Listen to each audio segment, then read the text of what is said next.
All right, let's do this thing. Colby Covington is back, yo. And it's about time. It is about time. Now, I want to talk about Colby Covington being back because the fact that he's agreeing to fights and yet is still not making any public appearances, making public statements, I think is still very bizarre. You know, like it's very bizarre to me that what we're hearing is that Colby has agreed to fight Khamzat in a 5-round, main or co-main. And yet he hasn't, come out wearing a MAGA suit. He hasn't come out and said anything. And I'm trying to make heads or tails about what this means, because it's possible that he's just flipping the entire script. Like maybe he thinks that he's a big enough star now, this would be accurate, that he doesn't need to do the whole shtick anymore, Or maybe this thing with Masvidal was so traumatic that he's he's just I went too far. I went too far. My best friend attacked me. Maybe it was funny when Fabricio Verdum was throwing a boomerang at me. It was kind of funny when I don't know, when fill in the blank Brazilian fighter wanted to tear my lungs out. That was kind of funny. But when my best friend is attacking me, maybe this thing's gone too far. So maybe that's going to be his approach.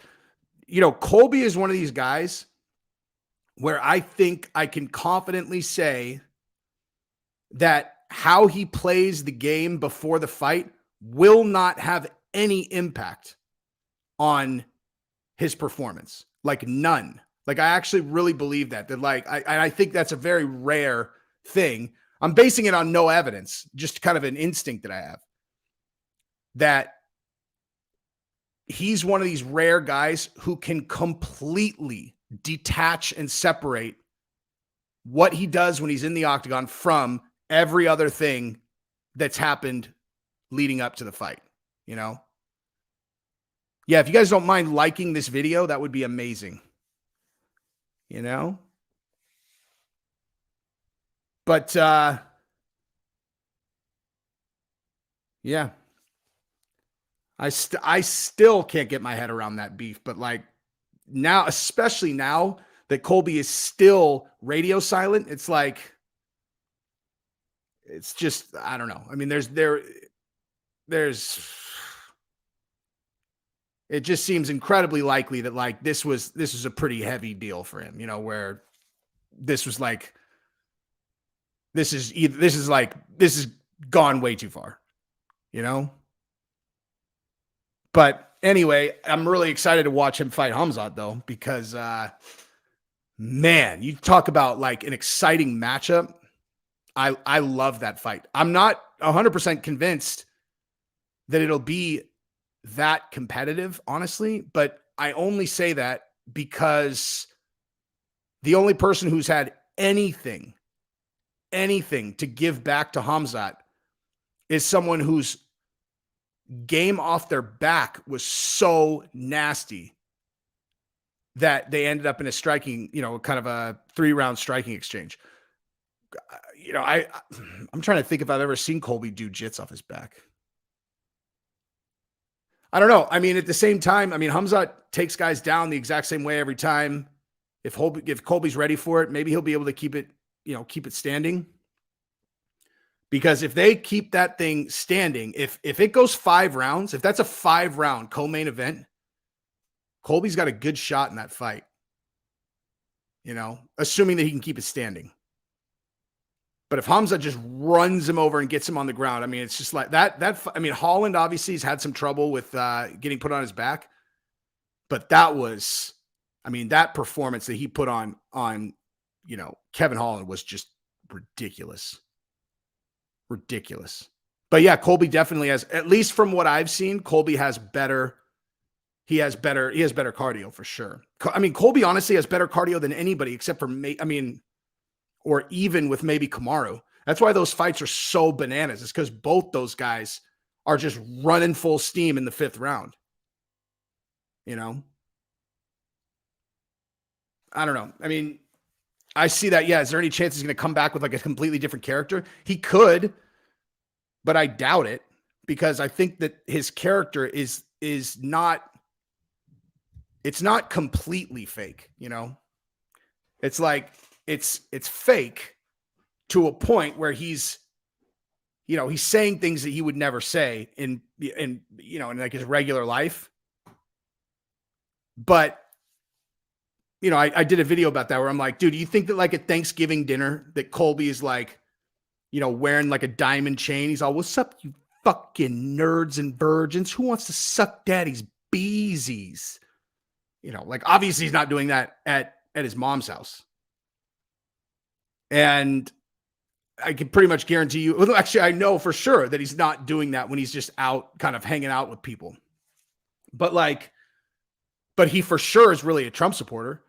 And I guarantee you all the stuff that he said about like Black Lives Matter and all that stuff, that like, that is where he lands on that stuff. Like he's not faking that. So, it's not like he's going to come back and all of a sudden not be supportive of the troops and law enforcement and all that. Like that stuff's for sure real. It's just a matter of how he delivers those messages, I don't know. I mean, I think it would be a great time for him to come back kind of, I don't know, restructured,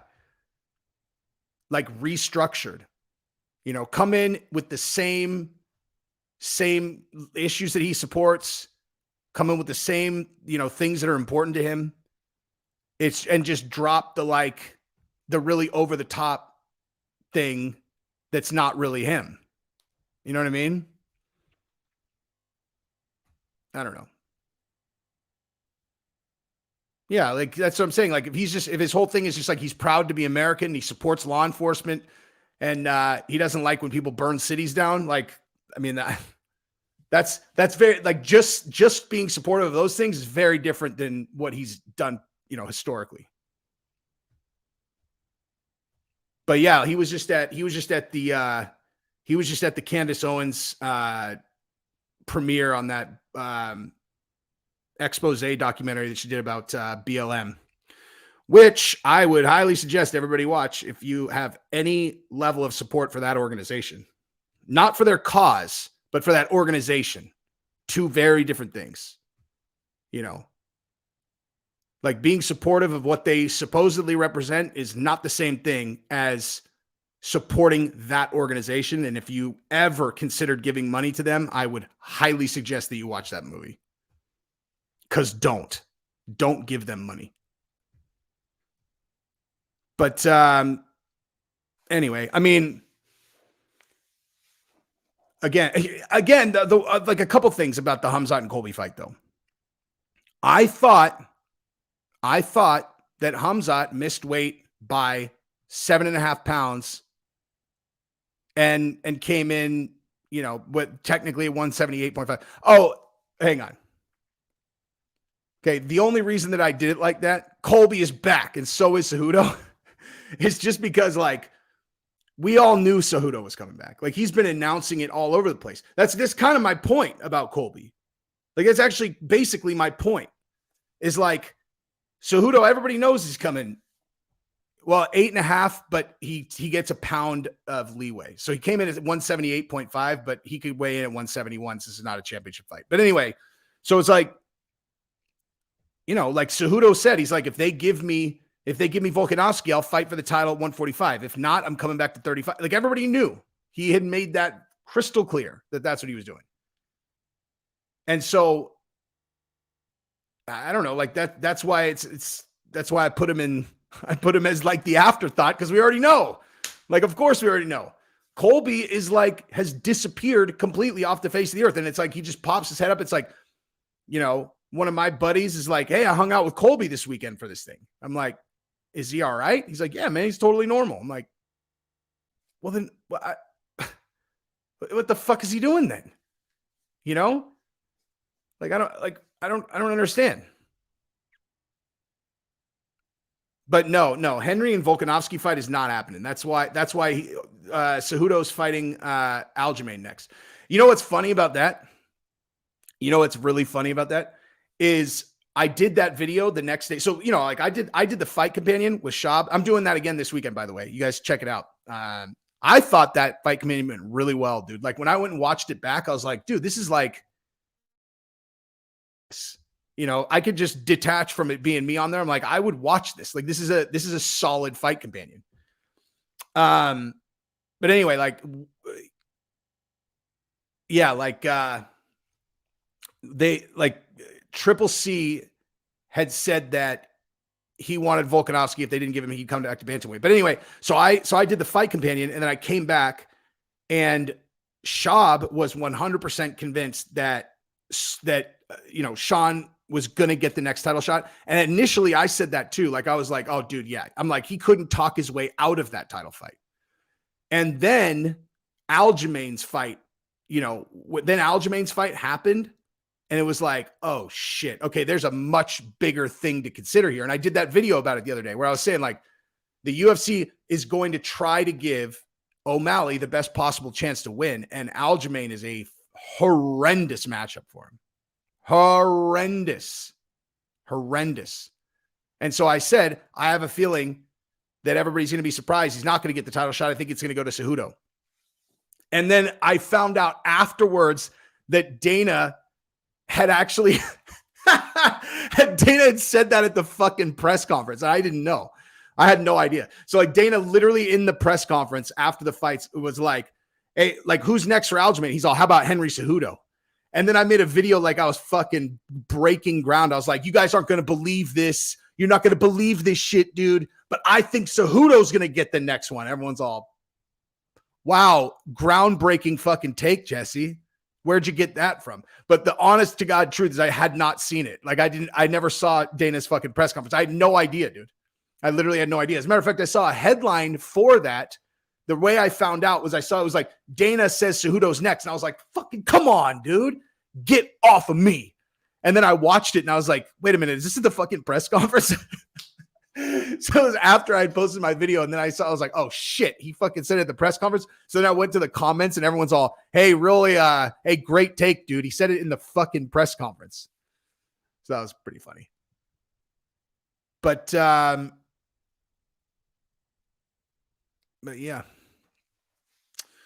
Yeah. Yeah, dude, the fight companion's fun too, because like anytime anything Jits comes up, I was like, hey, Frank. So well, Brendan too. Brendan's black belt too. It's like, hey, so what should he have done? It's like, because I'm just asking for the fight companion. In reality, I'm like, okay, next time I'm fucking rolling, some guy puts me in a body triangle. What did he say? He said, pull the knee across. You know what I mean? I'm actually trying to retain, gain and retain information. But I mean, yeah, they're saying like it's not official yet, totally, but it's going to be because, like I said, I mean, look, dude, when it comes to matchmaking with the guys that are in that absolute elite top tier, I'm pretty good at predicting what they're going to do. Just because I understand I understand the chessboard. Like I understand what they're looking at and how they're thinking. And like, yeah, I mean, even though they haven't made that fight official, trust me, that fight's happening. They're not going to just throw O'Malley in there with Aljamain, I don't think. Because in all honesty, Cejudo has a really good shot at beating Aljamain. I would make him the favorite for sure. Even though he's been out for a while. Cejudo's a gold medalist, Olympic gold medalist wrestler. Okay. No one has a wrestling advantage over Cejudo. No one has a grappling advantage over Cejudo, period. They just don't. Like they're not, Aljamain is I've said this a million times. Aljamain is an incredible grappler. He's just one of those guys that like, you could just see that like he gets a hold of people, and it's like that feeling that you know really well if you spend any time grappling, of like a slow motion car crash. It's not even car crash isn't even right. Just like a boa constrictor, dude. Like where you're like, okay, I feel like I have some room over here, and then you try to escape and you just walked into a fucking trap, and then you're like, oh, it's getting tighter now, and you already know it's over. Like you're like, I could just go through the motions here, but this shit's fucking over. And Aljamain, it looks like that, and fighting the best guys in the world, but he won't be able to do that against Cejudo, which means that they're going to be fighting on the feet, and in a 5-round fight, fighting on the feet.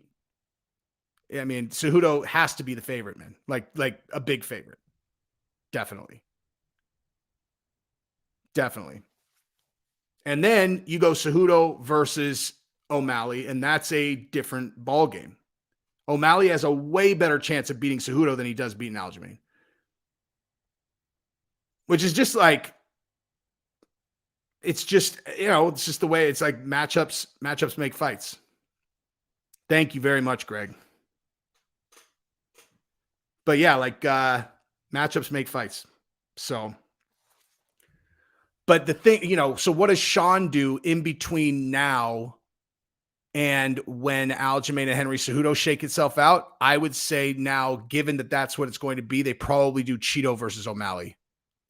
And if I was going to guess, I would guess they do it on the same fight card as Cejudo and Aljo. Yeah, Cejudo as a favorite on the feet for sure. Definitely. Cejudo is nasty on his feet, dude. He is nasty, dude. I told this story before, but I'll tell it again. There was when I first picked Cejudo as one of my guys that I thought was going to win the title was the fight after he came back. So he got let me look this up real quick. So they don't even have him in the rankings, because he is technically tired or whatnot, But so here, let me pull this up for you guys.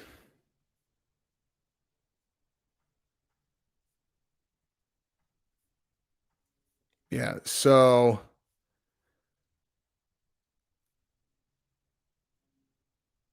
this one right here. So Wilson Reyes,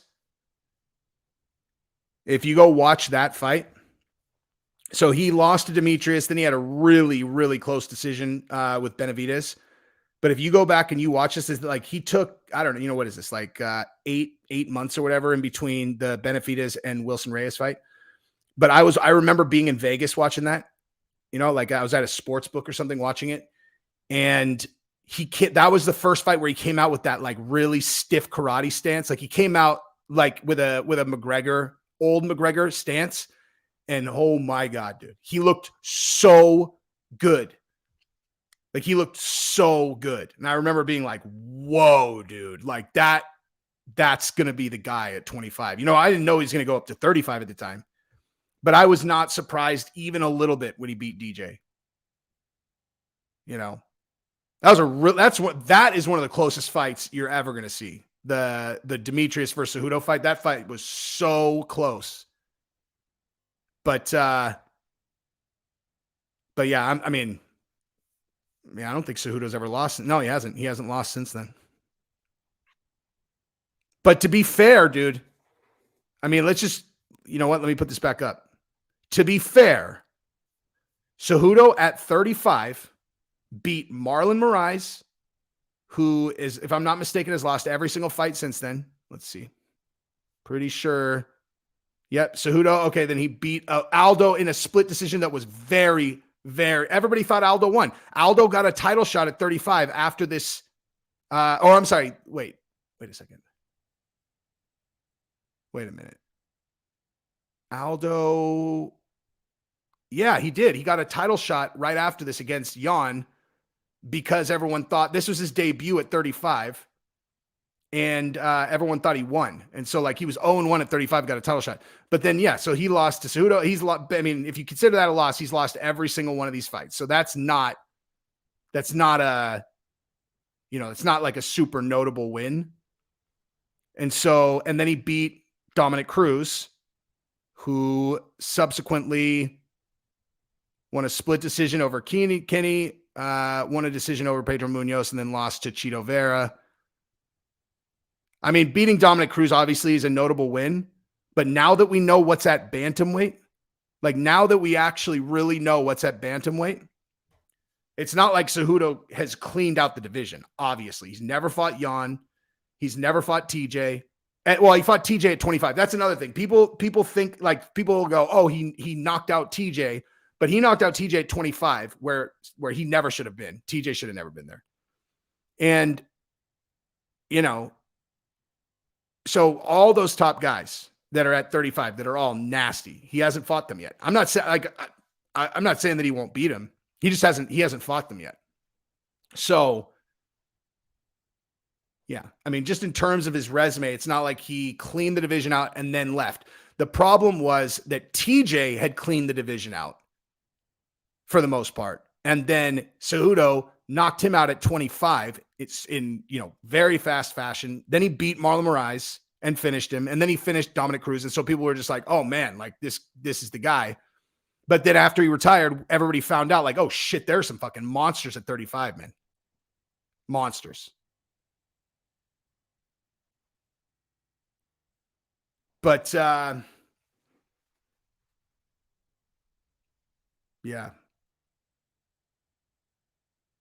Yeah. I mean, I don't know. It's crazy how some of these guys that seem so dominant, it's like they lose a fight and then it's just like over for them. Marlon Moraes being one of them. Barao also being one of them. Like once TJ beat it, it was just like, they just fall off a cliff. I don't know. I mean, it's probably a combination of things, a certain amount of trauma that all of a sudden just isn't healing right. And they're not as explosive. But I'm sure that a lot of it has to do with confidence where, if you're undefeated or you've won 12 in a row, you just go into the match. Like that's so many, it's like, or even 6 in a row, 5 in a row. That's so many consecutive wins that like, you're in there just like, this is going to end up going my way. This is going to go my way.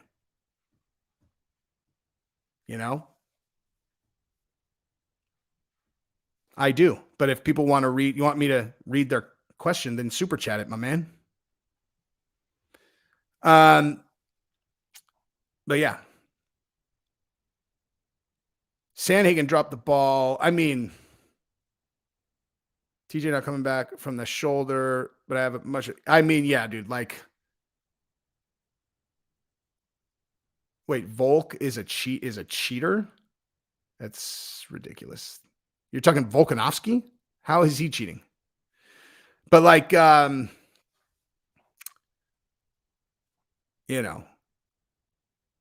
don't know. So like when you look at TJ being out for as long as he was, and then he comes back, he gets injured.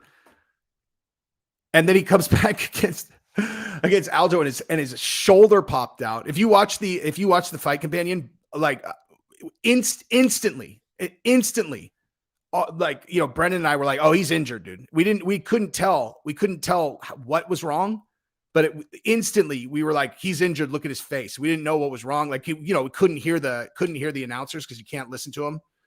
But like, you could just tell there was something seriously wrong with TJ. And it's like, dude, I don't know what his injury is, but he is very certainly like, likely to be able to fight through this, even if he is injured, just based on the fact that he finished the fight with Sandhagen, even though he had torn tendons or whatever. Ligaments, I'm sorry. But then like when he stood up, it was, we were like, oh, they're like, his shoulder's out. And then you look, you're like, oh, fuck, his shoulder is out. And they just like, honestly, the fact that they were able to pop his shoulder back in so easily tells you everything that you need to know. Like if someone gets their shoulder dislocated and it's never been dislocated before, it's not like that easy to just pop it in and out like that. Like that, when you could just go boom, boom, boom, you know, it means it's like loose, you know, because it pops out, then you just pop it back in. Like it's every time you do that, it gets easier to do, which means it gets easier to pop out. You know what I mean? So what he was saying about about it like continually popping out is, I'm sure, 100% true, and also not a good sign, you know? So, oops. Sorry, I was looking at this. What's next for TJ? I honestly, you wanted me to tell you, I'll tell you exactly what I think is next for him. Okay. And so I'll give you a glimpse inside of the UFC matchmaking brain, because this is, I will bet you, is what's next for him. So the UFC knows that TJ, they want to get TJ is going to want to get back in the mix and get as fast as he can fight for the title. Okay. The UFC is looking at TJ, and they have the same equation that I do, which is like, okay, so he was out for this long. He squeaked out a very brave performance in the Sandhagen fight, but him having had so much time off, he's older. I don't even know, how old is TJ actually? Let me just see that before I just blah, blah, blah. Hang on. Yeah, he's 36. Okay, so he's 36 years old. He's had a bunch of time off. Not only did he, kind of lose handily, he also had an injury in that fight. So the UFC is going to look at him as he's going to get one last shot at taking a run. But what they're going to do is they're going to put him up against someone where if he loses, it catapults them up to the top. Okay. And so what I think they're going to do is they're going to give him Peter Yan. I think they're going to go Peter Yan against TJ, because they want, like, Peter Yan is so exciting and is so good. And he's gotten so close and gotten kind of fucked in the last 3. Like, the UFC does not want to lose Peter Yan, dude. Like, he's Russian. It taps into that market over there. He's obvious. In all honesty, if someone was like, Jesse, who's the best 135 pounder? It's probably Yan, dude. It's probably Yan. Yeah, I know Yan would destroy TJ. That's the point. Because the UFC is like, so if you've got someone who's got a lot of star power that can pull, they could pull a lot of numbers. If they're young, then they'll start doing what they can to kind of like give them. I mean, it seems like recently they're doing this, that they try to rehab their career a little bit, But like when guys get towards the end of their career, if they're people who are contenders like TJ, there's a, what on earth? The fuck? Like a commercial just pops up on SureDog. Anyway, so the benefit for TJ is he's going to get to fight top guys and give himself the opportunity to like make one last run at it. But the problem is the UFC doesn't look at him as like a long-term investment anymore. And so they're not going to give him they're not going to be thinking about like, oh, well, maybe we can get him this win and get his confidence back. It's like, he's going to have to either win again in a really, really tough fight, or this is the end for him. And they know it, but they're also going to give them a win-win situation where TJ beats Yan. You got TJ right there. He'll draw, but the better case scenario for the UFC is get Yan another win, and get him back on the winning track. Cause he's not even 30 yet. Jan's like 20, 28 or 29. Let me see, actually.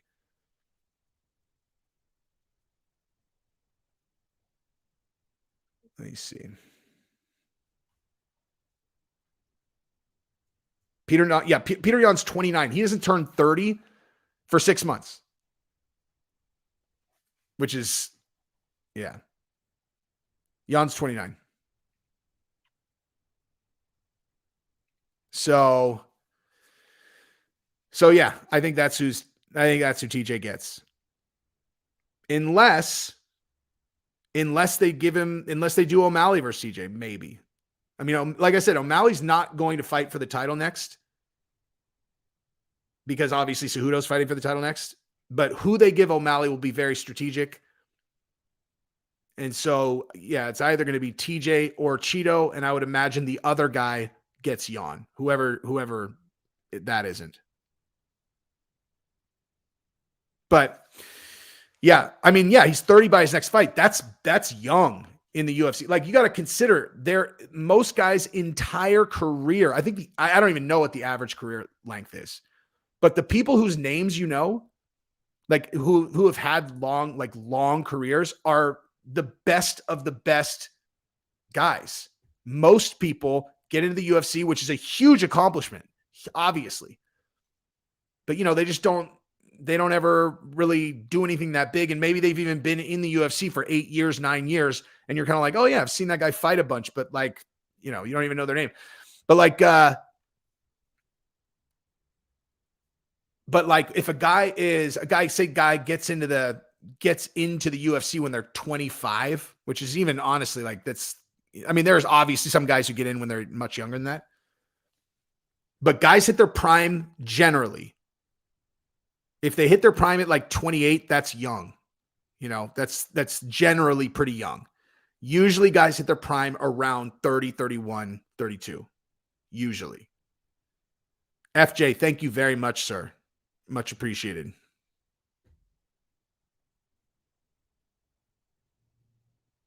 It's like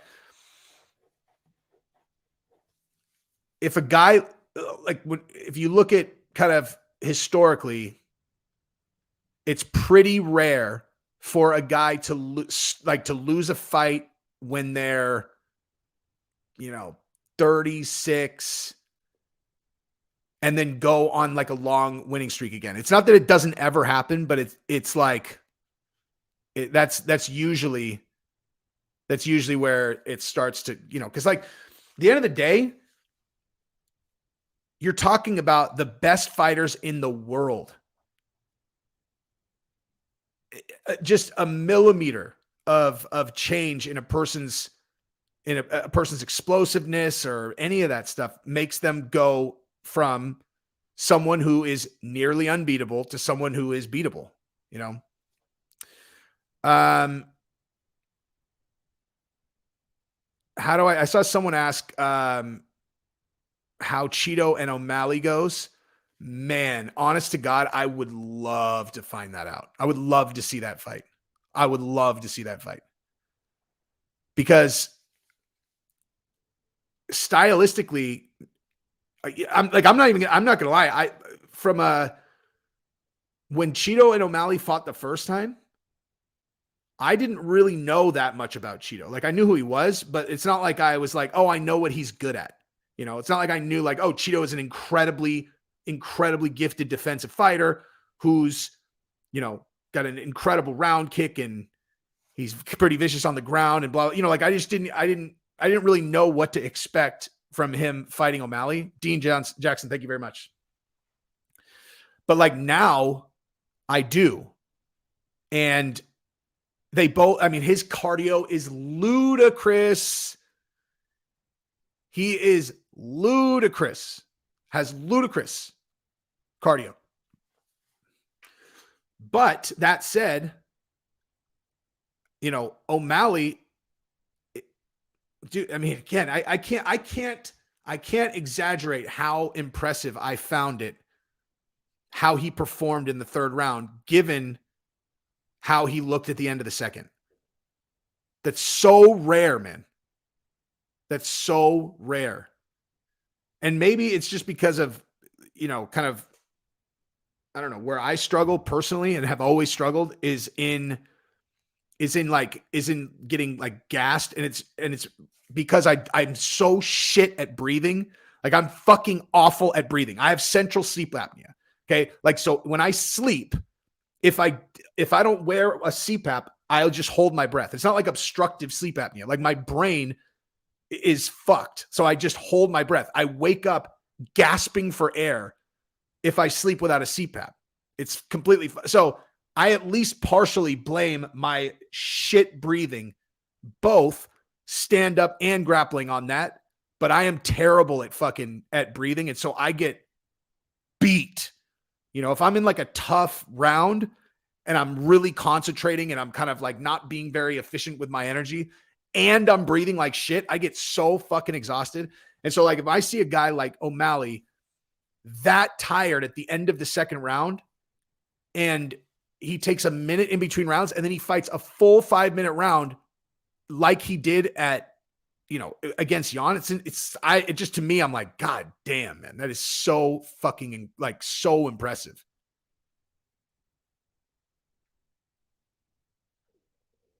But, I mean, we'll see. We'll see.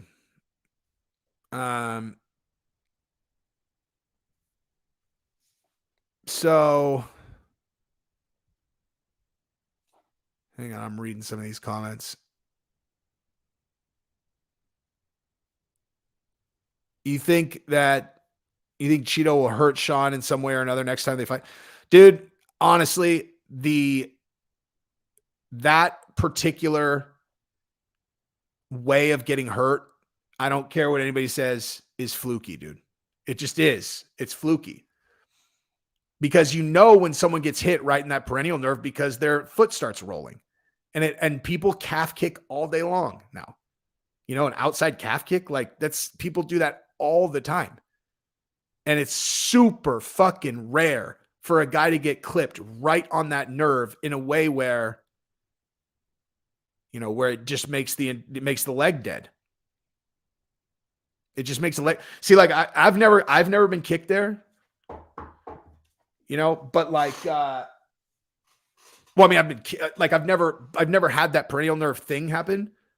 But what I've been told is it feels like your leg feels when it goes to sleep. Like if you've been sitting on the toilet for a fucking hour, like reading something online, and you're like, Jesus, I've been here for quite a while, and you stand up and your fucking leg's asleep, or any other way that your leg ends up falling asleep. How much that fucking sucks. I hate that shit more than anything. I hate that shit, man. I hate it. But I try to think about what that would be like to have like the bottom half of your fucking leg go to sleep while in the octagon trying to like leverage footwork to avoid getting kicked in the face by a top 5 fighter. It's insane, dude. Like I can't fucking walk from the toilet to my fucking bed when that shit happens. So like, if you get that thing clipped, it is what it is. It's very fucking rare, dude.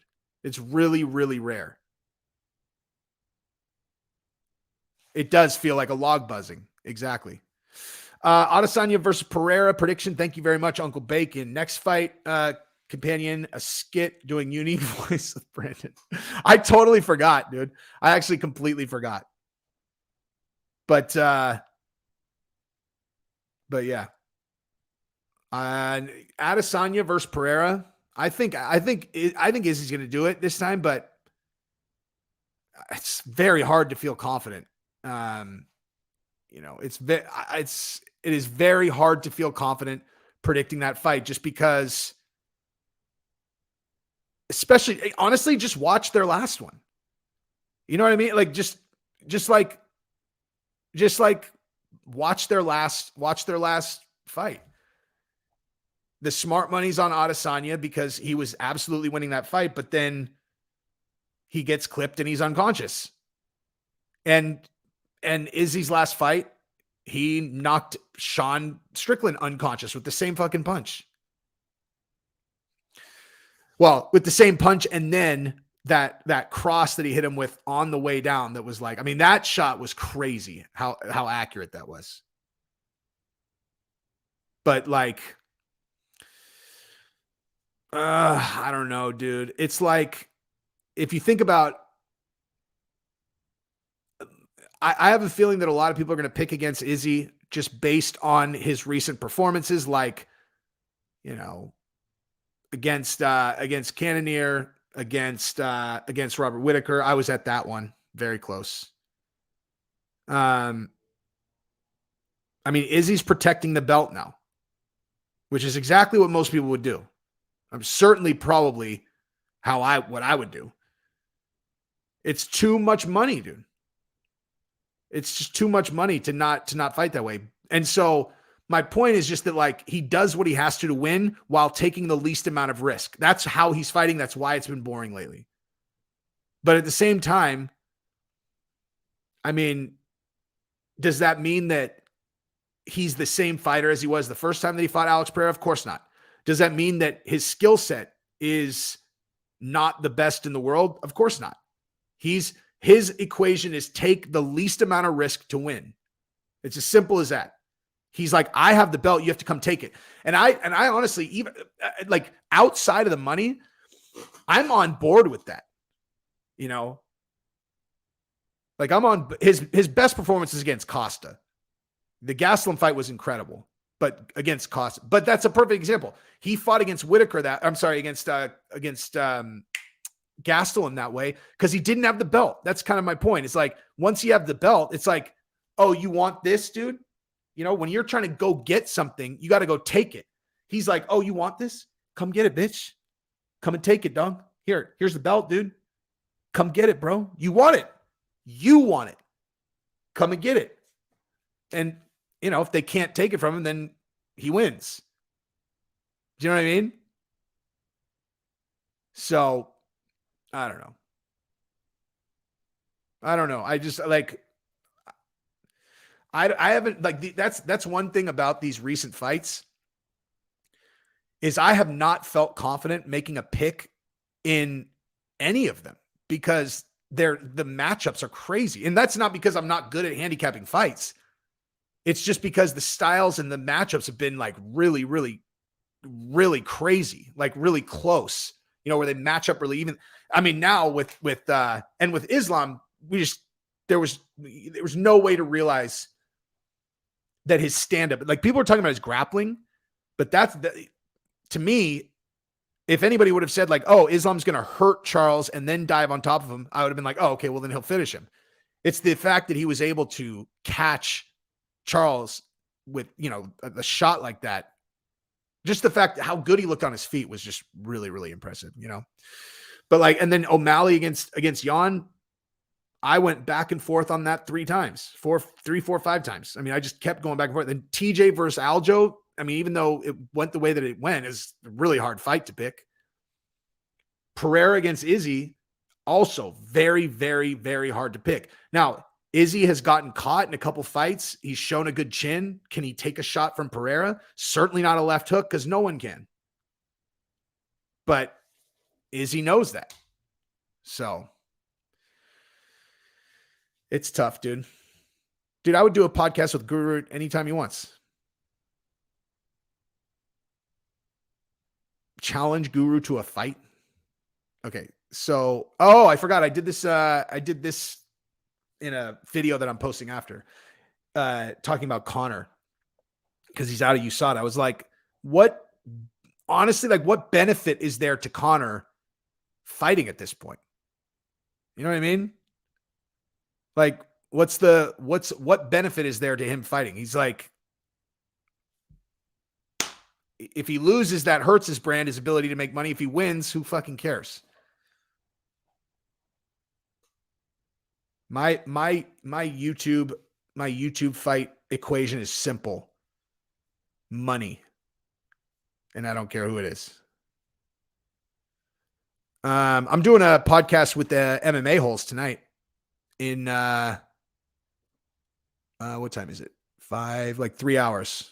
I'm actually not sure if it's live or if we're recording it. But we're definitely filming it in a few hours. I'm not sure if it's going to be live or not. Okay, so Joe, sorry for taking this long. Sugar beats Chito after that Jan war. He leveled up. Yeah, I mean,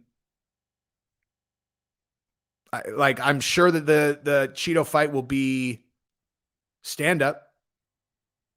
You know, like it'll be a stand-up fight, and I really think that I can say this pretty confidently that in any fight that is going to stay primarily on the feet, Sean is going to be a favorite always. If it's just on the feet, like if it's just on the feet, I think that I think you're going to have a hard time finding someone who beats him. Hang on. So let me see something here. So summarize what Guru said in his video. What's up, Jake? So you're saying he said that O'Malley cheated how? Like that he was grabbing the fence, I assume, because I saw that. Something beyond grabbing the fence or just that?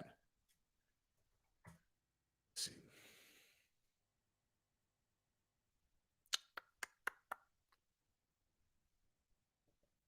Oh, here we go. Okay, so glove hook and cage grab.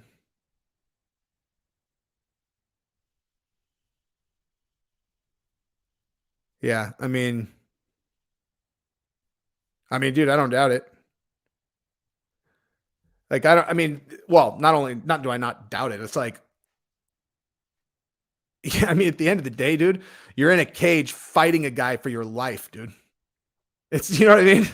It's like literally like you're fighting for your life. And there's a guy on top of you who is trying to, like he's trying to free his hand so that he can rain a shot down on your face as hard as he can.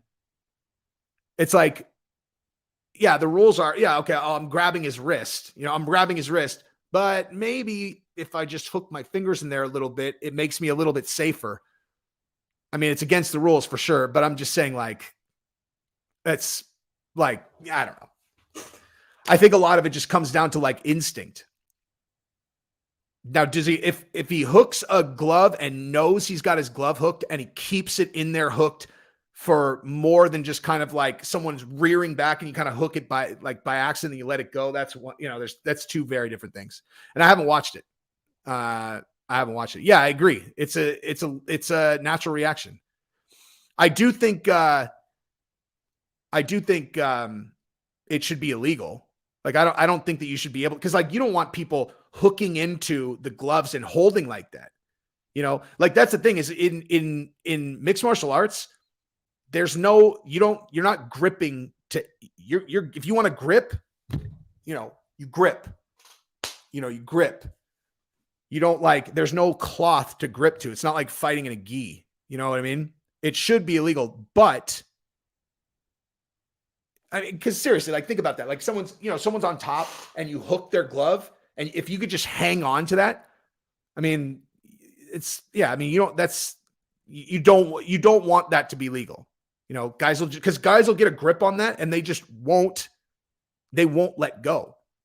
If someone gripped your glove like that, like you basically, if they've got a good hook in there, let me think about that. You're going to have to use your other hand to free that hand. You're going to, like, I mean, you're probably going to have to use your other hand to break that grip, but yeah, I mean, it's a good rule. So if it happened really quick, it is what it is. But also the fence grab thing. I mean, listen, dude, the fence grab is kind of the same thing. It's like, yeah, I really think a lot of that stuff is instinct. You're being taken down and it's like, obviously it's a lot of technique and stuff, but you learn techniques and then you kind of do things on feel. If you're up against the fence and you're headed to the ground and you reach out and grab the fence, I mean, I know you're not supposed to do it, but I think a lot of times it's a reaction. But again, I haven't watched the video, so I don't know how much he was doing it. I did see some video, or I saw some pictures that someone put up of him, like grabbing the fence. But in all honesty, I would say in the majority of fights where one guy has pressed the other guy up against the fence and is actively trying to take him down, you're going to be able to find a lot of footage of people grabbing the fence. You know what I mean? But at the same time, you don't, I mean, that, so, and I'll say the exact same thing about that though. You want that rule. Like it shouldn't be legal to grab the fence. Like you definitely don't want it to be legal because people just, again, hook inside of the fence. And then when people try to take them down, they'll use that grip as leverage to not get taken down. That's fuck that. Fuck that. And so it's kind of like this weird thing where I'm not throwing rocks at someone who like grabs the fence, but at the same time, I'm saying like if it's a quick reaction, it's not something someone's done 100. Like you don't want someone turning a fence grab into a technique, if that makes sense. You know, like if you got their back and then someone starts to lift their legs up and they grab onto the fence, as opposed to it being a reaction where they're like, oh yeah, if they lift your legs up, just grab the fucking fence. It's like, I don't know if I'm doing a good job explaining this, but I'll check out the vid.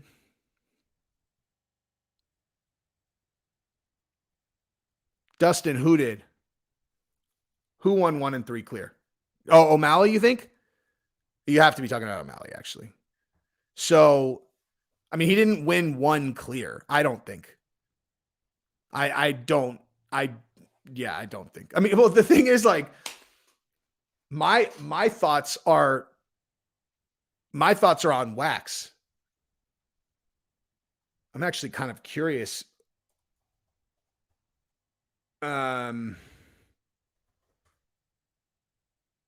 Because, I don't remember like exactly. I'm curious what I said at the time though. Now let's see. Oops. Hang on. All right. We've ever seen him lose, like Machida and whatnot, and even the gym. So I think moving up to heavyweight's actually a good thing. Defend jiu-jitsu, like missions. Even though, like, I still feel like he's more wrestling based, 100% than he is that. But yeah, I think he has enough familiarity that I think he might have the confidence. Contenders. Get the fuck out. Yeah, no, I made that up, but I imagine. At this point, though, like, that'd be the least of his problems. Yeah, for right? sure. Like, he's like, I will have the chicken dinners. Wait, so Jeez. That trying red to tape find was it. hard. Oh, wait, here we go. He was unloading like those enormous ships in Siberia when he was like from like. Yeah, Don't quote me on it. It was someone asked me that in a live. I'm chat. pretty sure this is the first I round. don't know for sure. I looked on Bovada and it wasn't available on mine. I'm pretty sure this countdown is the amount of time left in the first round. Peter Yan does need to be careful because Sean does have a long frame and he has he's fighting for submissions on the bottom. Yeah. I don't like you going for submissions that close to the cage. Yeah, I it's tell gonna everybody, be hey tough. man, Yeah. don't break the grip, drop a leg between the Yeah. legs. You got to get up. Why? Because what's the See danger? right there. See how you broke and got up? That's what you should do when you're against Yeah. the cage. You can't fight jiu-jitsu on the ground when your head's that close to the cage because you lose the ability to pivot. So I Okay. can't go from one side to the next side. So now I got one ear stuck against the cage. It limits you. Dude, now that I think half a guard. It literally takes away half. all the your times movement. I've seen you like injure someone, it was in the center of the cage. Now Yeah. that I think about it. Yeah. That's why a lot of guys who aren't versed in jiu-jitsu will crawl back to the cage and use it to get up. Yeah. All right, so 20 seconds. Let's see what. Fine if you're a Sugar fan, then he was able to get up. Let's see what we said. Ooh, that's a good shot. Yeah, he's doing phenomenal here. I think See that barring thing? that takedown. I mean, Oh!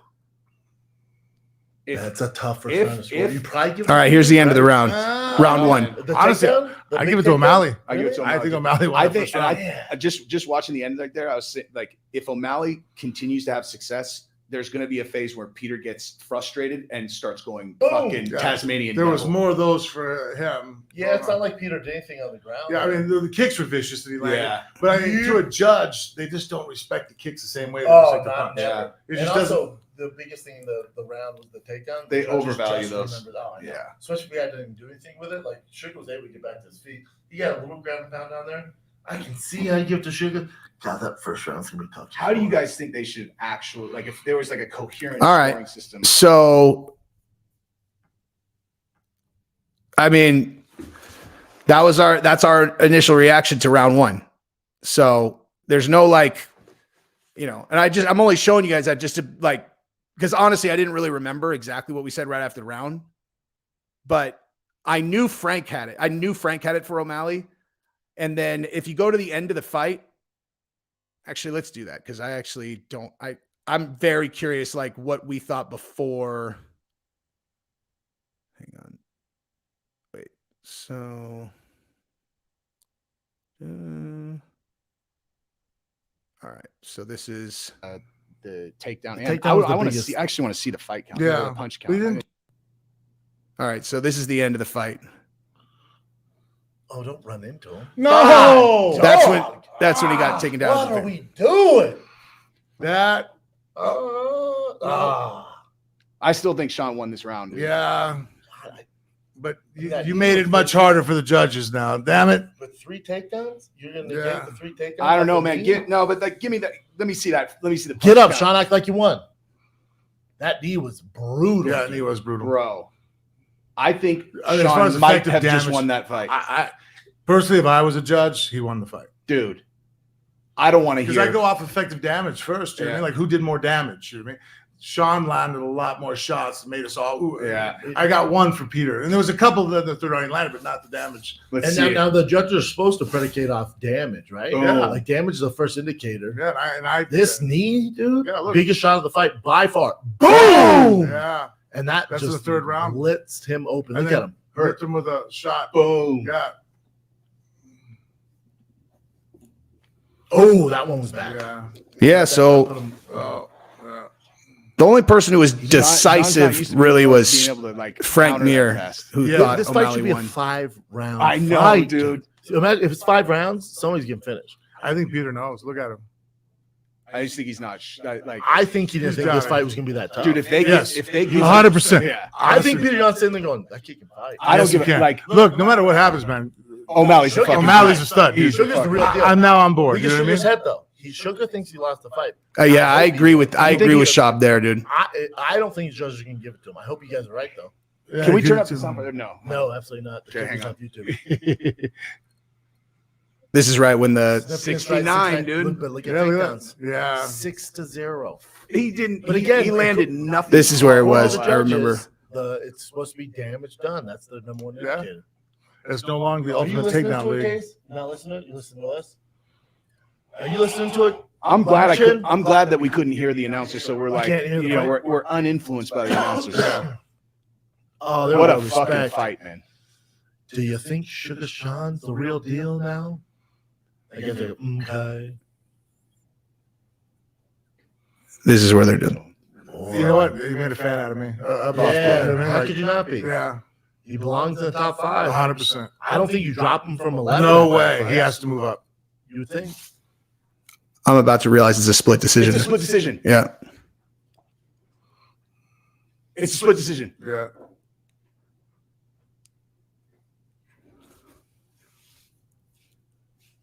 Oh my!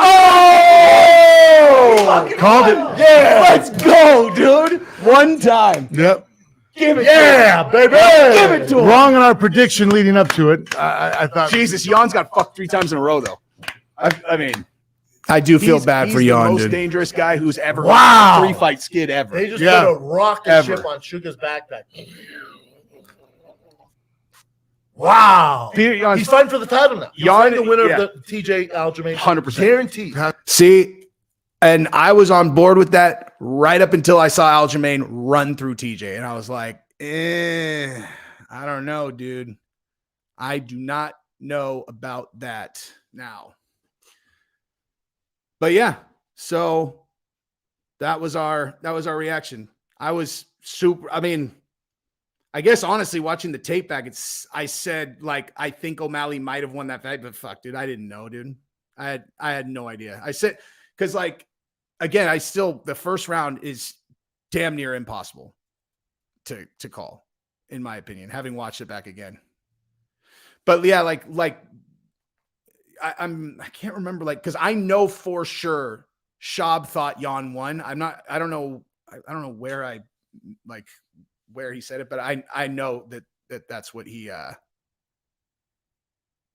thought. But so did every other person, dude. I hung out with Shab at the airport the next day, and he showed me this thing on his phone, and it showed every single MMA journalist like what they thought. Dude, 100% of them had Jan winning. All of them. Like I'd never seen anything. I'm like, really? Like in a split decision, I've never seen such I've never seen anything that definitive in terms of like, oh shit, I missed this. Avika, thank you very much, sir. I saw that rumor. It's not true. Like, I mean, it's not true because he's under contract, like he can't leave if he wanted to. He said that he wants to leave UFC because he feels like they don't have his back. I totally understand why he's frustrated. Look, like when he kneed Aljamain, like that's a rough, like it's a shitty outcome for him, dude. What else are you going to say? It's a shitty outcome. And then so in his mind, he's like, I should really be the champion. Now I have to go win it again. And then he fights Aljo again. And in his mind wins the fight. Dana said that he thought Jan won the fight. I actually thought Aljamain won, but only in the 10-9 must scoring system. Because I thought it was like the first round was really, really close. And then it was 2 and 3 were the ones where, Aljo was on his back like the entire round. And then Jan clearly won 4 and 5. And so it came down to the first round. And then I watched the Weasels thing, and it was pretty clear that Aljamain kind of eked out the first round, but yeah, I mean, I don't know. So, you have that outcome, and then, coming off of a really frustrating end when you do the illegal knee, and then you fight Jan, or you fight O'Malley in a fight that you are supposed to win, like that's what probably makes this really, really tough for him also, is because he's supposed to win that fight, like he's really supposed to win that fight. And now I'm speculating, but knowing like the culture in Eastern Europe, like someone like O'Malley, who's really, really flashy, where, does pink hair and does all this shit. Like I'll just put it like this. Can you name a Russian fighter in the history of combat sports who has ever dyed their hair a color that is not a natural occurring color in life? Because I can't think of one. Like culturally, that kind of stuff is just not what they do over there. And so Jan is expected to beat O'Malley. It was a really close fight. O'Malley's obviously way tougher than anybody gave him credit for, but Jan thought he won. And so it probably makes it that much harder for him to swallow it. And he's like, the UFC doesn't have my back. And it's like, dude, the UFC they're not the judges, dude. You know what I mean? Like, they're not the judges. So anyway, the O'Malley knee won the fight in the judges' eyes. I mean, that was certainly the biggest shot of the fight. But that said, dude, that fight, that shot, I actually think the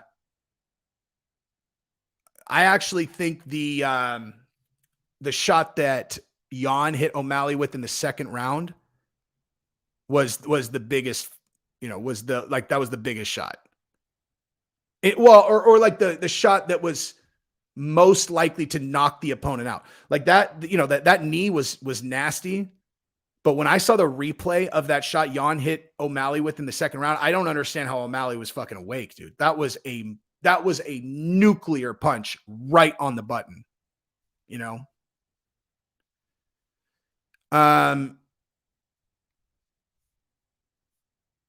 But yeah, Jan was almost a 4-fight skid.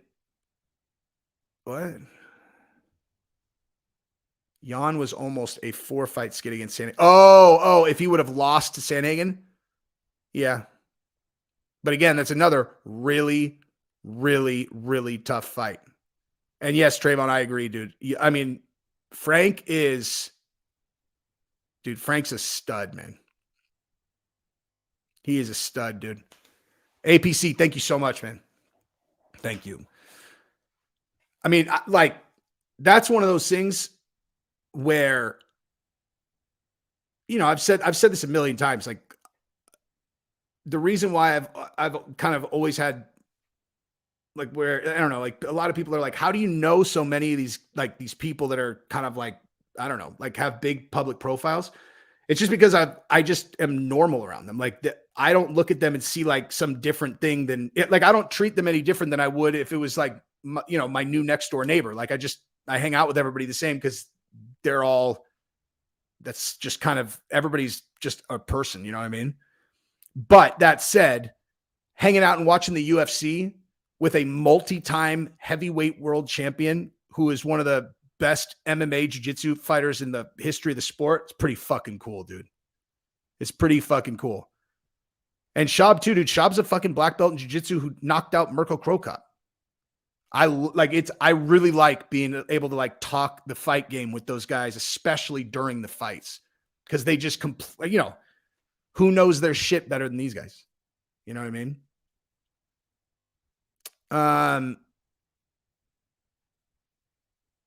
KB, thank you again, dude. If Jan's big show draws blood, he wins. Oh, big shot now. No. If his shot drew blood, no, I don't agree with that. I don't agree. I mean,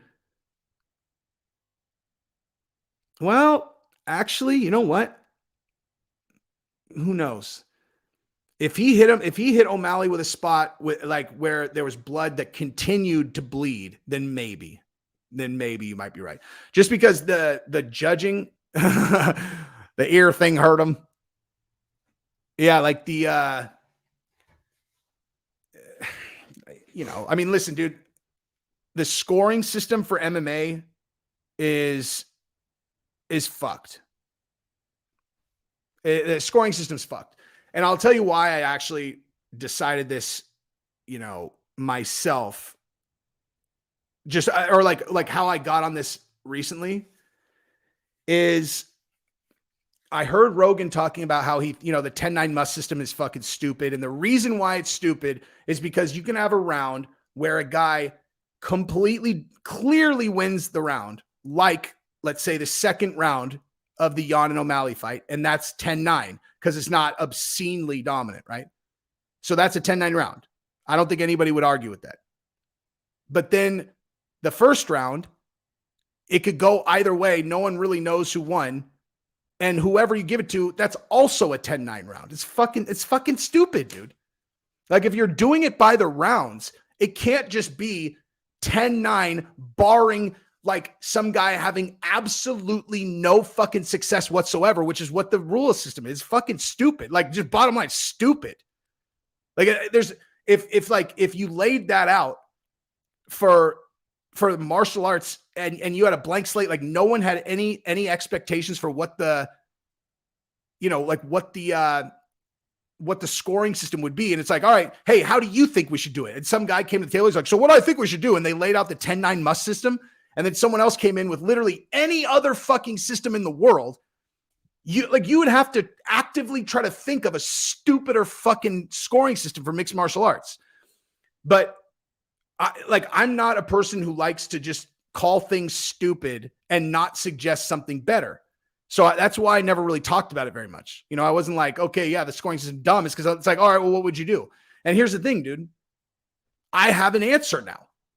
And the reason for that is because you understand that in jiu-jitsu tournaments, it's like, especially the black belt level, they do not have submissions very often, or at least certainly not the majority of fights. The majority of fights go to decision and they win on points. And it's like, okay, so jiu-jitsu, if you sweep someone, if you take their back, if you have a submission attempt, if you mount them, if you there's point values for all of these different things. So why don't we just do that in mixed martial arts? So that it's actually a measurable thing. It's like, okay, so a takedown is worth what? What's a fucking takedown worth? Apply a fucking point value for that. And then if they pass their guard, what's that worth? If you sweep them, what's that worth? And then it's like, if you have your guard passed and you get your guard back, or you get taken down, then you stand back up. It's like, okay, a takedown's worth 5, but a scramble to standing back up is worth 3 or whatever. You know what I mean? Like a light strike is worth 2. A heavy strike is worth 5. And you just actually have a fundamental point scoring system that, like, why not just do that? It's just like, it's just a bunch of people. It's all, oh, hey, damage trumps everything. Hey, guy, damage trumps everything. You're all right. Well, this guy has scar tissue all around his fucking eyes. Okay. So like you can hit him with a jab and it'll do tremendous damage. It'll do tremendous damage. If you hit a different guy with the exact same shot, there's no damage essentially. So that's fucking stupid too. You know what I mean? It's like it's just dumb. J Beans, thank you very much, sir. I just saw this. So you can see Volk beating Islam. I'll tell you why it's an interesting matchup, at least really quick, is because I've never seen Volk taken down. And Volkanovski on the feet is not like Charles. Like Charles, takes a lot of chances. His head is very stationary, so he takes a lot of shots. But like Volkanovski, dude, he got clipped. The only time I've seen him get hurt was in the second fight against Holloway in the early rounds. He got hurt twice and he survived and then won anyway. But like, yeah. And then, I mean, dude, when Ortega jumped on that fucking guillotine, that was insane. Like, I mean, yeah, the escape was crazy, but you watch how fast Ortega jumped on that guillotine. That was fucking insane, dude. Insane. But anyway, so like, so yeah, I mean, that's another fight that's fucking really, really tough to pick. But anyway, so when it comes to the scoring, I mean, I really think that there is a way to do it. It'll require more skill by the judges. They're going to have to be people who actually know how to score things, Like, I know like, oh, a takedown is worth X number of points. And then, yeah, you can like every once in a while, you'll have a situation like when Kamaru or when Colby got the first takedown on Kamaru and then, Kamaru put his hand down and they were like, oh, is that really a takedown? And then that's the discrepancy between the refs, like, or the judges, like one guy gave him a takedown. The other one didn't score it that way, so it's not like there'll still be some discrepancy probably, but that's why you have 3 judges. And then I think that you do it by rounds. It's not total. You have the point system determines who won each round. And then in my opinion, you should do open scoring. So it's like you have the 3 guys and then boom, it's like, oh, this guy won the first round. And then that way everybody knows where they're at. Person knows if they need a finish. I don't know. Anyway, so, I mean, just because it's fun, like the whole idea behind not making the scores public is, I don't know. Like, so like, as far as I understand it, Picker, thank you very much. As far as I understand it, it's like they don't want guys to know that they're ahead 2-0 and then just take the round off, right? I think that that's basically what it is they don't want guys to feel like, oh, I've got the fight won. All I have to do is just not get finished, which I understand, actually. And as I'm saying this out loud, that is a problem, actually. That is a problem. But maybe not. Maybe that's how it should be. And so the other guy who's down 2 rounds to 0 needs to chase this fucker around. He should be able to, like, maybe he has to chase him around. Do I think Jan will leave the UFC? No, definitely not. I don't know why anybody's even entertaining this. He's under contract. Unless he's a free agent and I don't know about it, which is fucking impossible. I mean, not impossible, but extremely unlikely that they would. As a matter of fact, no, there's no fucking way he's a free agent because there's no way they would have given him a Sean O'Malley fight if it was the last fight of his contract and they hadn't re-signed him. There's no fucking way. So no, he's under contract. He's upset, which I understand, but he's not leaving. Jan's asking to be released. Oh, I'm sure they'll just do that then. It's like, dude, don't you get it? He's asking to be released. Oh, all right. Okay. He'll be fine, dude. Jan will be fine. His contract's not void in Russia. He'll be fine. They're going to give him a good fight on the next one. Like I said, I think it'll be against TJ. He'll win, and then he'll be right back at it. Everyone knows that Jan is the fucking man, dude. Everyone knows that. The fact that he's on a 3-fight skid, it fucking pisses him off, I'm sure, because like when you lose, you only get half your money. But dude, honestly, I would be shocked if Dana is not under the table taking care of him in fights like that. Guys that are that big of stars and they have a decision like that, I guarantee you Dana is taking care of him. Oh, man. That's funny, dude.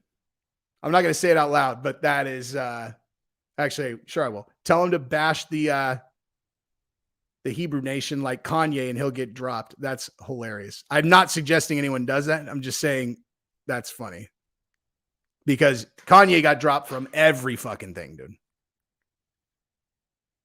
Honestly, like Kanye got dropped from Adidas. Do you understand how fucking valuable the Kanye brand was? Seriously, that's fucking crazy. Gabrielle, like last night, he's not crazy. Like if you actually listen to what he said, he's talking about the people in the media. I'm like, then why didn't he say the people in the media, dude? He's a fucking idiot. Why on earth would he have said it that way? Of course, like that's like if for him being like it's war on the Jews, which is what he said. Dude, okay, that's literally like me being mad at Megan Thee Stallion and Cardi B, and then being like, it's war on the fill in the blank for some racist thing towards black women. It's like, why would you like? It's just such a stupid way to say what he was saying. I'm like, that's the thing is like, I agree with him in terms of like the media, like this group of media people twisting things. I'm saying it was a really idiotic way for him to frame his argument because like, what did you think was going to happen? Like, you know what I mean? This is dumb.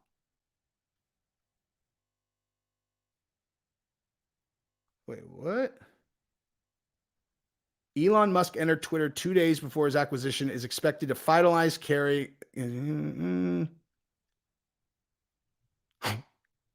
Oh my God. Oh my God. No way. Is that real? Oh my God. Look at this.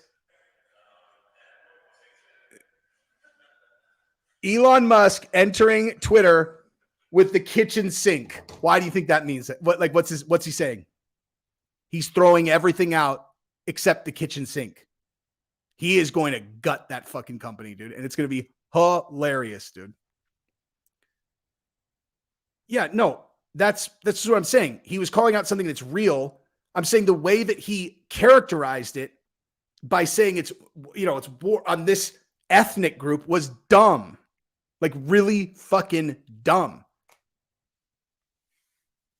Like, of course he was going to get his, I don't know about the banking stuff. Like this new thing where like, oh, the PayPal has ended their relationship with this person, or like this bank will no longer allow this person to bank with them. I'm like, what? Like, what? Yeah, I know they own the media. That's why I'm saying he should have said this elite group of people who own the media. Like, do you understand what I'm saying? This elite group, this tiny little group of elites that own the media are doing XYZ versus war on the Jews. Like I had the same conversation with my wife last night. I'm like, Gabrielle, like there are lots of things that I think in my head that I know how to properly communicate online that's not going to lead to me losing my job and doing the, like, I mean, come on, man.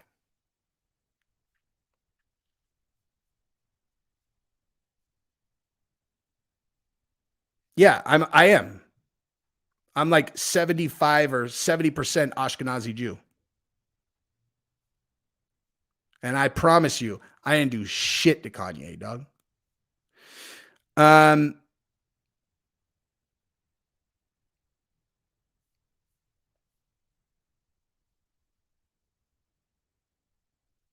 I know, I just don't like, I haven't watched any of it because I'm just not interested in that stuff right now. It's like,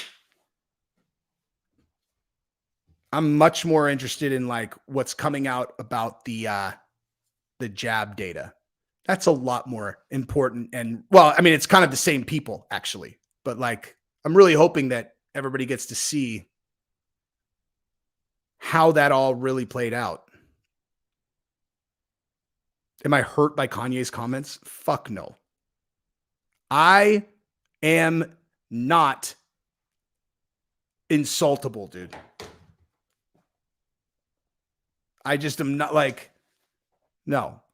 If people are like, gingers are known to suck the balls of their next door neighbors. I'm like, all right, well, I've never done that. Dude, he talked about gingers. I'm like, he said gingers do something that I've never done. Who gives a shit? You know? Who gives a fuck? Well, he said that this group, controls the media. I'm like, well, I don't. So I don't give a fuck. I'm just saying he made a very, very poor decision in framing it that way because it's going to destroy his fucking livelihood. He lost a fucking, do you understand how, like, you'd be hard pressed to find someone who's lost as much money as Kanye did right when Adidas cut that fucking deal off. It was worth like it's a multi-billion dollar, I mean, pretty sure that he was worth like $3 billion because of that fucking deal or something.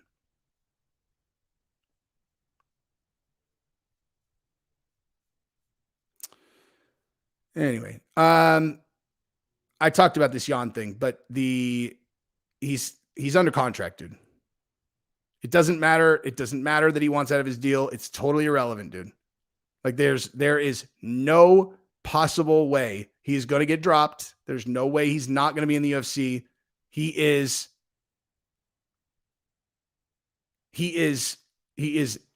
contracted in.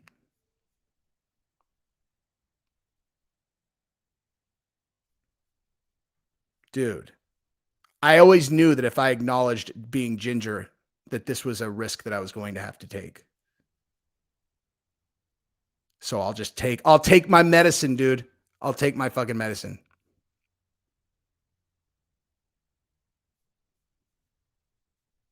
The cuss words. My man, I am very consistent. My mom said the same thing to me after the fight pass. I thought you did great. I wish she didn't swear so much. Like, hey, they didn't call this Jesse on, the brand isn't Jesse on School Teacher.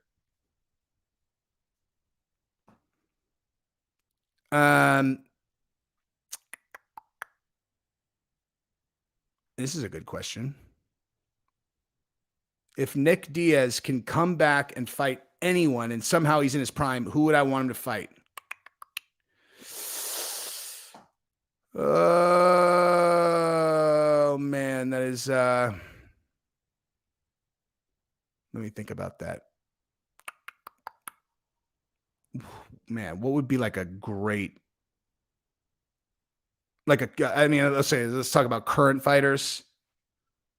Hamzat would be great. I'd be very curious to see how Hamzat fared against Nick Diaz in a 5-round fight in Nick Diaz's prime. Yeah,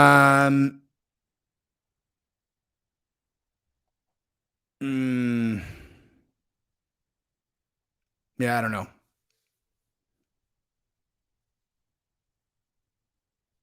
MMA Guru is a ginger Jew too. Fucking knew I liked that guy, man. Oh, sorry, I swore again, dude. Jesse on School Teacher. Let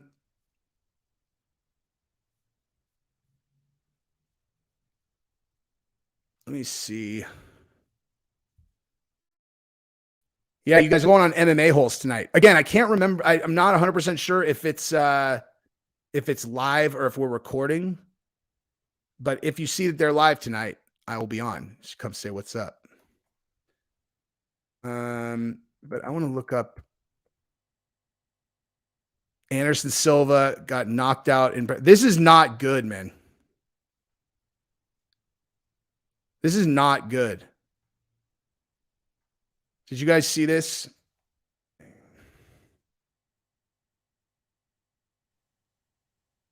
Did you guys see this? That Anderson said he was knocked out in sparring, and then he was like, never mind. No, I didn't. He said,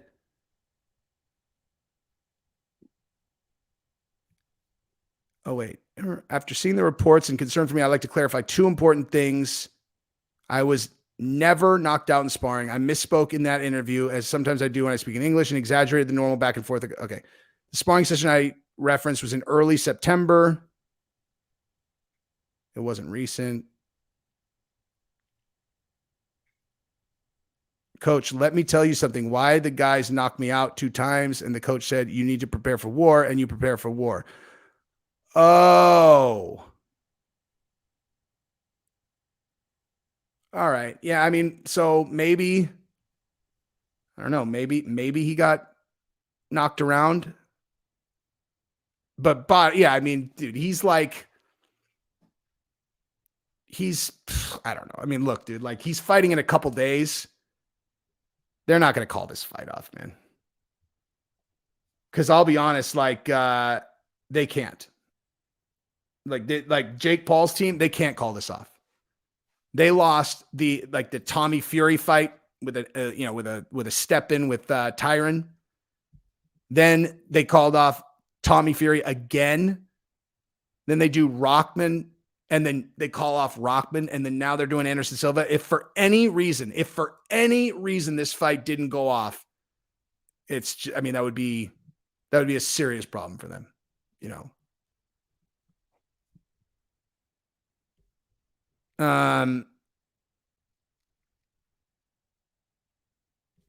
I mean, listen, like when it comes to that fight, so I just saw someone in the chat saying that like a bunch of casuals think that Jake Paul's fights are rigged, and I definitely don't agree with that. But at the same time, anytime that there is a massive financial, like a massive financial incentive on one side of an outcome and and it's not there on the other side, at the very, very least, you have to at least entertain the idea that it's possible that, you know, the powers that be are pushing in that direction, whether it's, you know, if it goes to the decisions, if it goes to a decision, then maybe, if like, you just never know. It's just so much. People do crazy stuff for money, man.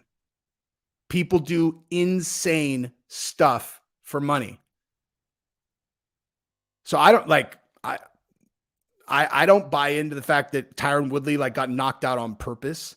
I've seen that video where he turns his glove over, but like, come on, dude. You couldn't stand there and you know, hold still while someone knocked you out like that if you tried, dude. If you knew it was coming, you couldn't. He went to block a body shot. It just wasn't a body shot. And if they were going to rig the Tyron Woodley fight, why wouldn't they have rigged a knockout in the first one?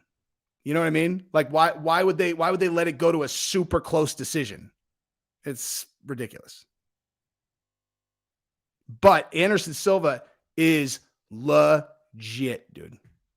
So when it comes to like who's going to win the fight, I don't care that Anderson's 47 or whatever he is. If Jake Paul wins this fight, that's a big deal, dude. It's a big deal. Did you guys see did you guys watch Mixed Molly Whoppery's Jake Paul doc today? Because it was great. It was really, really great. He's like, he sees all this stuff just like I do, mostly. And he just has this like incredibly poetic way of like putting the story together in a way I could never do. But I just love his content. I love it. Wait, Chandler, what are we talking about, Chandler? Oh, this is very possible. Cyanide, that's a great call. That's a great call. Oh, my logo should match my physique? You mean like that, son? That physique? Fuck you.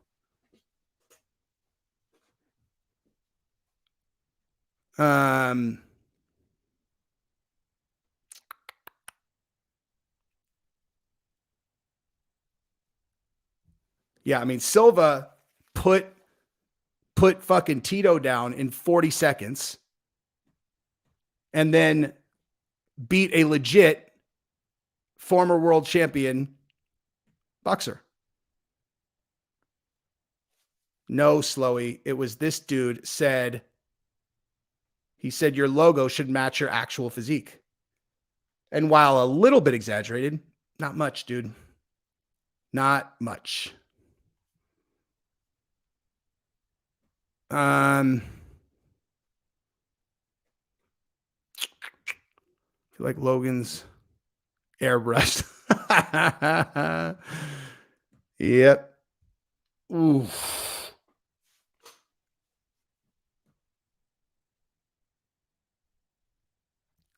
Is that true? Well, because and here's the thing, dude.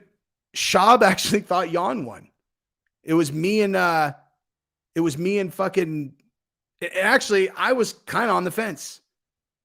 Mir was the one who was like who thought Sean won all the way along.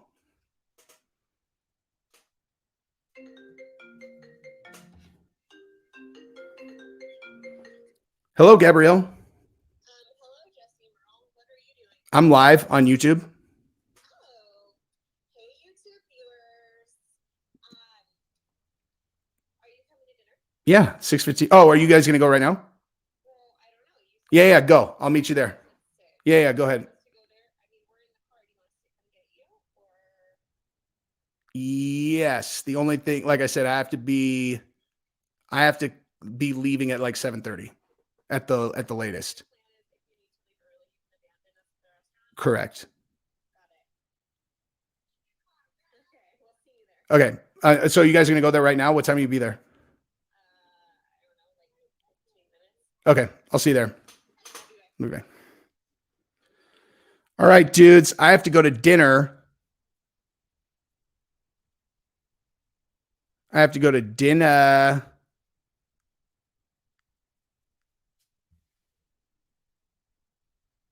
They're like, Jesse has a wife. That's news.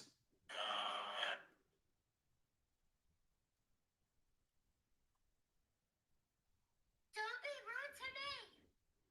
That's her reel from today.